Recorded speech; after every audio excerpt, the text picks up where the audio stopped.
ওই দিন রাতেই মিটিং করাতে ব্যর্থ হয়ে আমাদেরকে মৎস্য ভবনের সামনে সেফ হাউসে মৎস্য ভবন এবং আন্তর্জাতিক মাতৃভাষা ইনস্টিটিউটের মাঝে একটা ঘর আছে। বাইরে থেকে সেটাকে পরিত্যক্ত মনে হয়, বাইরে থেকে মনে হয় যে এটা পরিত্যক্ত, কিন্তু ভিতরে আধুনিক ব্যবস্থাপনা সবই রয়েছে, যেটাকে আইনশৃঙ্খলা রক্ষাকারী বাহিনীদের ভাষায়, এজেন্সির ভাষায় যেটাকে সেফ হাউস নামে ডাকা হয়। সেখানে আমাদের সারা রাতভর ব্যাপী আমাদেরকে জিজ্ঞাসাবাদ করা হয়, আমাদেরকে চাপ প্রয়োগ করা হয়, পরিবারকে জিম্মি করা হয়, যার যা স্থানীয়ভাবে ছাত্রলীগ দিয়ে পরিবারকে হেনস্থা করা হয় এবং আমাদেরকে মিটিংয়ে যেন আমরা বসি সেটির জন্য আমাদের চাপ প্রয়োগ করা হয়।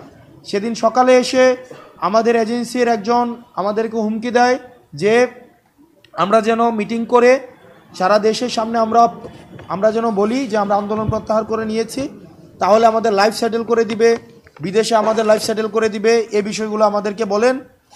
আমাদের সারা দিন ব্যাপী আমাদেরকে নির্যাতন করা হয়। সেদিন জুম্মার নামাজ ছিল, আমাদেরকে নামাজ পড়তে পর্যন্ত দেওয়া হয়নি। সেদিন আমাদের ফোন থেকে বিভিন্ন সমন্বয়কদেরকে ফোন দিয়ে তাদেরকে ধরে আনা হয়, হাসিবকে ধরে আনা হয়। আমার ফোন থেকে ফোন দিয়ে হাসিবকে সেদিন উঠিয়ে নিয়ে আসা হয়। দুঃখজনক বিষয় হচ্ছে সেদিন আমাদের সামনে বসে আমরা দেখতে পাচ্ছিলাম এজেন্সিগুলো টিভি চ্যানেলগুলোকে কিভাবে নিয়ন্ত্রণ করছিল। বিশেষ করে আমি বারবার শুরু থেকেই আমাদের নিরলস যে সাংবাদিক ভাইয়েরা বস্তুনিষ্ঠ সংবাদ প্রচার করার জন্য সংগ্রাম করে যাচ্ছে, নিরলসভাবে চেষ্টা করে যাচ্ছেন, কিন্তু তাদের মধ্যে কিছু সুবিধাভোগী আওয়ামী পাচাটা কিছু সাংবাদিক ছিল।